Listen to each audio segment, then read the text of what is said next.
அனைவருக்குமே வணக்கம். சற்று முன் கிடைத்திருக்கக்கூடிய ஒரு மிக மிக முக்கியமான செய்தி ஒன்று வெளியாகி உள்ளது. சற்று முன் உதயநிதி கைது, 2500 கோடி மெகா ஊழல், விஜய் அறிவிப்பு. இது மாதிரி வந்து பார்த்தீங்கன்னா செய்திகள் வந்து வெளியாயிருக்கு. இப்போ அதிரடியாகவும் வந்து பார்த்தீங்கன்னா ஊழல் பட்டியலில் வந்து வெளியாயிருக்கு. இப்போ அதிரடியாக வந்து பார்த்தீங்கன்னா விஜய் அவர்கள் வந்து நேற்று வந்து பார்த்தீங்கன்னா நிதியை குறித்து ஆலோசனை கூட்டம் வந்து நடைபெற்றது. இந்த ஆலோசனை கூட்டத்தில் தான் அதிரடியாக இந்த 10,00,000 கோடி வந்து பார்த்தீங்கன்னா நிதி சுமையை வந்து தமிழகத்துக்கு எப்படி வந்தது, என்னென்ன நலத்திட்டங்கள்லாம் வந்து செஞ்சுருக்காங்க, எதுக்காக இவ்வளோ அமௌண்ட்டுகள் வந்து சென்றிருக்கு அப்படின்றத ஒரு பார்வையில் வந்து பார்த்தீங்கன்னா அதிரடியாக இப்போ இந்த லிஸ்ட்டு வந்து வெளியே இருக்கக்கூடிய நிலையில் இதில் முக்கிய புள்ளியாக உதயநிதி ஸ்டாலின் அவர்கள் வந்து பார்த்திங்கன்னா வசமாக சிக்கியிருக்காரு அப்படின்ற ஒரு தகவலை வந்து பார்த்திங்கன்னா நேற்று விஜய் அவர்கள் வந்து பார்த்திங்கன்னா இந்த செயற்குழு கூட்டத்தில் வந்து தெரிய வந்திருக்கு. இதன் அடிப்படையில் இப்போ அதிரடியாக உதயநிதிக்கு ஒரு மிகப்பெரிய சிக்கல் எழுதப்பட்டிருக்கு. இப்போ நீதிமன்ற வழக்கின் அடிப்படையில் இப்போ அதிரடியாக வந்து பார்த்திங்கன்னா இவர் மீது வந்து வழக்கு பதிவு வந்து செஞ்சுருக்காங்க. இது வந்து 2500 கோடிக்கு மேலே பார்த்திங்கன்னா இந்த 2026 வந்து செஞ்சது ஒரு மிகப்பெரிய மோசடி இவர் வந்து செஞ்சுருக்காரு அப்படின்றத வந்து இப்போ தகுந்த ஆதாரத்தோட பார்த்தீங்கன்னா விஜய் அவர்கள் வந்து கோர்ட்டில் இவர் மீது வந்து வழக்கு பதிவு வந்து செஞ்சுருக்காங்க. இந்த வழக்கு பதிவின் அடிப்படையில் இந்த 2500 கோடி வந்து பார்த்தீங்கன்னா அதிரடியாக வந்து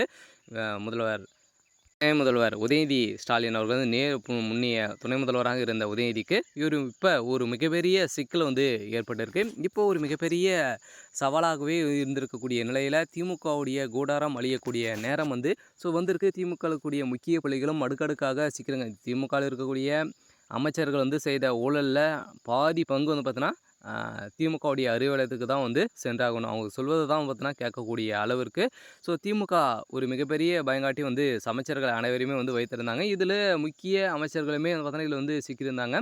இதில் மீண்டும் இந்த 10,00,000 கோடி கடனில் நிதி சுமை வந்து எதனால் ஏற்பட்டது அப்படின்ற ஆராய்ந்து பார்த்ததில் தான் இப்போ வந்து பார்த்திங்கன்னா ஸ்டாலின் அவர்களும் தனியாக அதேமாதிரி உதயநிதி ஸ்டாலின் அவர்கள் அவங்களுடைய கோபாலபூரமே வந்து பார்த்தீங்கன்னா இதில் வந்து சம்மந்தப்பட்டிருக்காங்க. அனைத்து பணங்களுமே அவருடைய ரகசிய அக்கௌண்ட்டுக்கு வந்து பார்த்திங்கன்னா இந்த பணங்கள்லாம் கவர்மெண்ட் அக்கௌண்ட் வந்து பார்த்திங்கன்னா சென்டாயிருக்கு அப்படின்றத வந்து தெரிய வந்திருக்கு.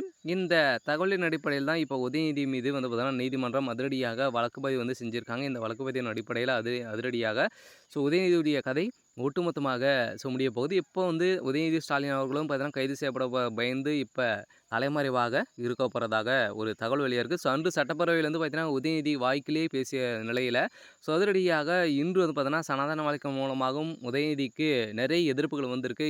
மீண்டும் வந்து பார்த்தீங்கன்னா சனாதனத்தை குறித்து பேசிய உதயநிதி மீண்டும் அதை வந்து ஒழிக்க வேண்டும் அப்படின்ற பேசிய நிலையை தான் அதிரடியாக போராட்டம் அங்கேயே வந்து பார்த்தீங்கன்னா ஒரு மிகப்பெரிய கலவரத்தை வந்து உருவாக்கக்கூடிய அளவுக்கு சம்பவம் நடந்தது.